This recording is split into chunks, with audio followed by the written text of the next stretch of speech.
안녕하세요. 디지털 핑크스입니다.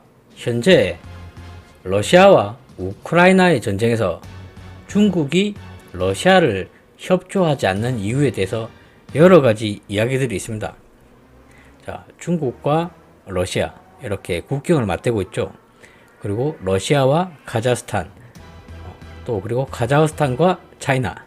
자, 이 사이에 러시아와 차이나 사이에, 중국 사이에 카자흐스탄이 있습니다. 자, 중국이 러시아를 협조하지 않는 이유에 대해서 여러가지 이야기들 중에서 첫 번째로 중국이 이번 러시아를 도와서 나중에 중국이 대만을 침공할 때 러시아가 도와줄 것이라고 이런 이야기가 있습니다. 자, 1 더하기 1은 2처럼 러시아가 우크라이나와의 전쟁 중에서 중국이 러시아를 도와주면 러시아가 나중에 중국을 도와주겠다, 뭐 이런 계산이죠. 어쨌든 막상 러시아와 우크라이나 전에서 막상 중국이 현재 상황을 봤을 때 러시아의 전투력이 생각보다 형편이 없어 보이고 굳이 전 세계 사람들에게 손가락질 받아가면서 도울 이유가 과연 있나 해서 중국이 러시아를 돕지 않는다는 이야기가 하나 있고요. 자, 두 번째 이유가 전문가들이 봤을 때는 어느 정도 일리가 있는 이야기라고 지금 이야기들을 하고 있습니다. 두 번째로는 러시아의 우크라이나에 대한 침공 명분이 러시아가 해당 지역 사람들의 독립을 돕는다는 명분인데, 그것은 현재 중국이 강제 점거하고 있는 티벳과 신장 위구르 지역, 그리고 홍콩과 같은 여러 지역들의 상황과 똑같은 상황입니다. 그렇기 때문에 중국이 러시아를 돕게 되면 이들 지역들에 대한 중국의 명분을 스스로 부정하게 된다는 이상한 현상이 생기기 때문에 지금 돕지 않는다는 이 이유가 현실적으로 보이는 이유입니다. 그리고 현재 미국은 이 전쟁 상황에서 적극적인 개입을 하지 않아 보이지만 러시아의 수출에 대한 판로가 여러 방향으로 막히면서 세계 최대의 밀 수출국 1위였던 러시아의 밀 수출에 대한 판로가 막히면서 세계 2위의 밀과 곡물 수출국이었던 미국이 현재 대호황을 누리고 있습니다.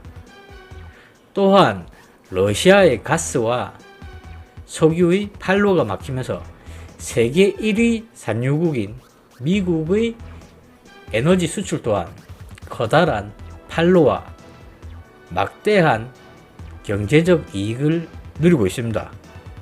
이 상황들 속에서 현재 중국은 러시아를 등지고 있는 모습을 보이고 있거든요. 여기서 더 중요한 핵심이 있습니다. 바로 카자흐스탄입니다. 지금 러시아나 중국은 이 우크라이나보다 더 위협적인 일이 생길지도 모릅니다.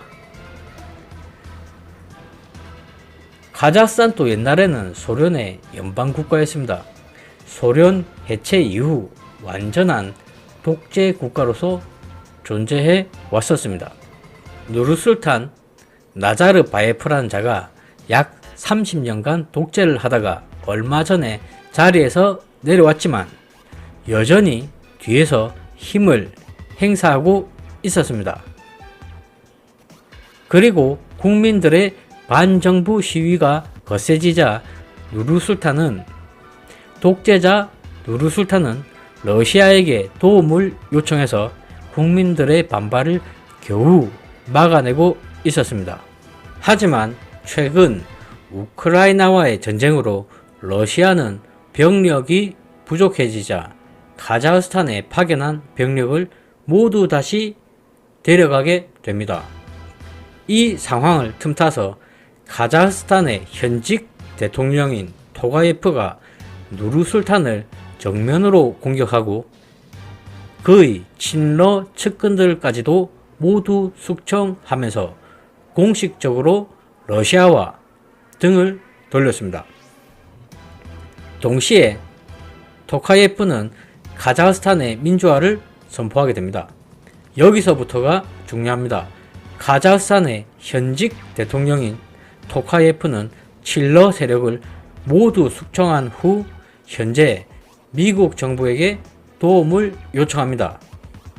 그 내용은 앞으로 카자흐스탄에 친미 정권을 세우고 카자흐스탄 내에 미군을 주둔시키는 결정을 하게 됩니다. 그로 인해 현재 카자흐스탄과 미국 정부는 군사적 협의를 진행하고 있는 상황입니다. 이 상황이 러시아에게도 상당히 위협적인 상황이겠지만 가장 최악의 상황은 중국입니다. 카자흐스탄과 중국은 국경을 맞대고 있습니다.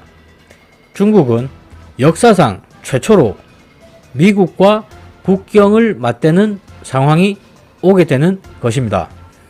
중국은 현재 대만과 분쟁 관계인데요. 대만은 현재 2020년에 미국 정부가 타이완 동맹보호법도 제정하면서 대만을 지원하고 대만의 수교국 역시도 지원하기로 했습니다. 또한 2020년 12월에는 대만 보증법도 제정했습니다. 결국 미국은 중국도 코앞에서 견제할 수 있게 되었고 대만 역시도 미국의 영향권에 좀 더 들어가기 수월하게 된 상황인 것입니다.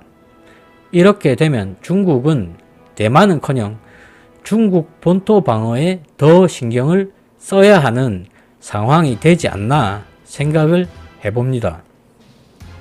결국 이번 우크라이나와 러시아의 전쟁 상황에서 미국이 가장 여러 방향의 이득을 취하는 것이 아닌가 하는 생각이 듭니다.